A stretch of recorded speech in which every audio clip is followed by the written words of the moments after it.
Mtazamaji, uhali gani? Natumai mzima wa afya popote unapoitegea KTN News. Karibu kwenye taarifa hizi za mbio ya KTN, ni kujuze mawili matatu yaliyoibuka na kugonga vichwa vya habari. Yapo mengi tuliyokuandalia. Langu jina ni Hadia Mwasiwa.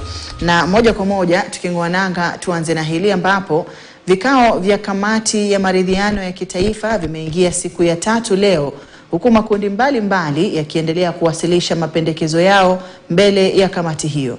Chama cha wanasheria nchini kikiongozwa na rais wake Eric Thauri na shirika la ILOG ni miongoni mwa mashirika yaliyofika mbele ya kamati hiyo. Is that legal framework that we conducted the last two elections under through a selection panel. There have been propositions to go back to what was referred to as the IPPG format of appointing commissioners.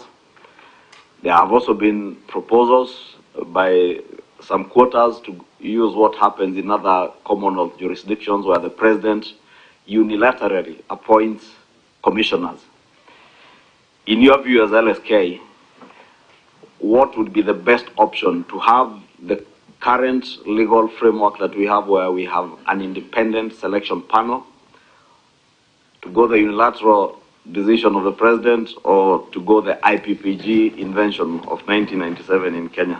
Lastly, on audits, if I heard you right, you said that we need to look into a way to entrench a proper audit framework into our legal architecture that obligates IEBC after every election to look into their processes.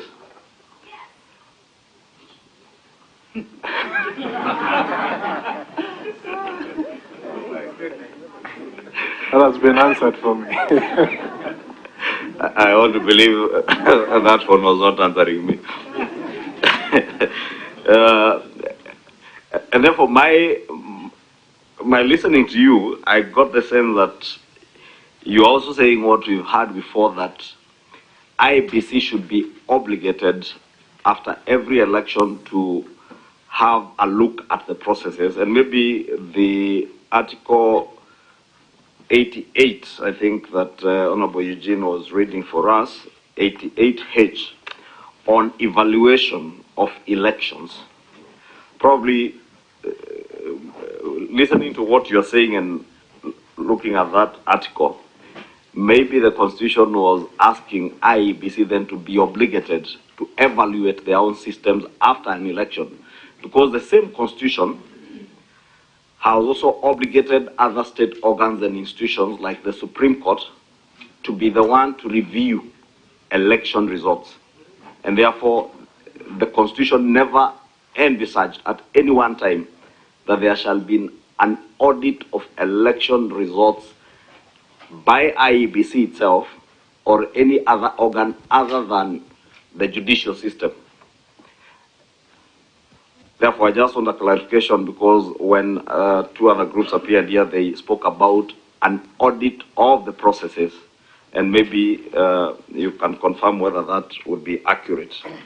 And thank you, because you spoke about credibility and confidence building by political players in that process, and it seemed like you are pointing fingers at the political class and not the absence or any lacuna in the legal framework on the reconstitution of IEBC. But I indeed agree with you, there is indeed great urgency in the reconstitution of IEBC.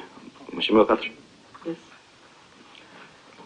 Okay, thank you, Chair and President of the Law Society of Kenya, Mr. Deul.